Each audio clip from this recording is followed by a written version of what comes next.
drasticamente as disciplinas obrigatórias, há duas na área de direito penal, uma correspondente à teoria da norma e do fato punível e a outra com relação à teoria da pena, e na área de processo penal, com a redução a uma, né, que hoje são duas disciplinas, a redução a uma obrigatória. As atuais disciplinas de processo de direito penal 1 e penal 2, elas estão previstas como optativas de oferta continuada, não com esse nome, direito penal, crimes em espécie, e o processo... E no processo penal, o atual processo penal 2 vai ser também uma optativa de oferta continuada. Além disso, a gente já desenhou, já fez proposta de algumas disciplinas optativas, não de oferta continuada, mas esporádica, que vai depender essa oferta do interesse dos alunos. Assim, o que eu posso dizer, não vou repetir todas as argumentações aqui que já foram colocadas, mas eu gostaria de ressaltar um ponto que é a questão da metodologia.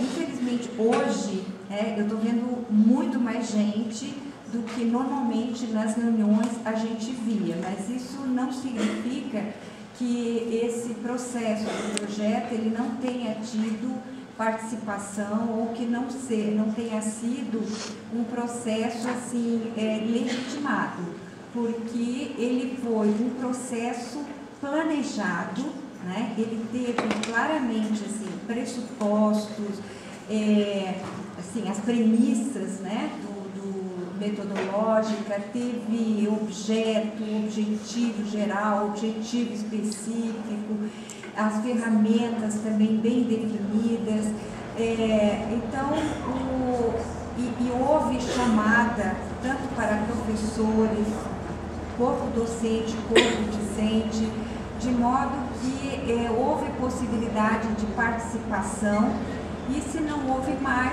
porque as pessoas provavelmente ou não tiveram tempo ou não se interessaram.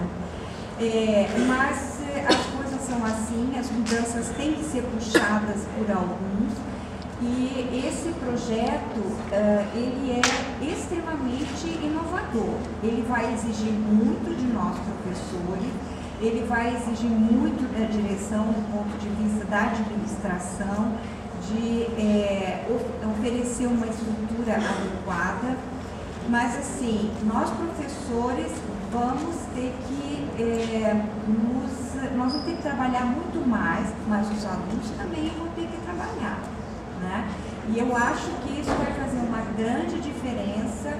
Eu acho, professor Marcelo, que com esse projeto, se a gente levar a sério, realmente nós vamos ser de ponta aqui no Brasil, porque nós somos obrigados pelo projeto a fazer muita pesquisa, pesquisa empírica ou pesquisa teórica, muita extensão, e é isso que está fazendo a diferença com uma Fundação Getúlio Vargas para a USP. A USP está começando a passar na frente da gente com pesquisa empírica. Grupos de pesquisa aqui da universidade que eram considerados assim, que nós abrimos caminho, a gente já está começando a perder essa corrida, porque essas outras universidades estão indo para frente, né? Então, eu acho que a gente não deve ter medo dessa mudança. Eu acho assim que tem perguntas a serem feitas, e eu vou parar por aqui. Acho que a gente deve abrir espaço para pontualmente, então, dar as respostas, né, para vocês, de dúvidas que vocês tenham a respeito dessa mudança.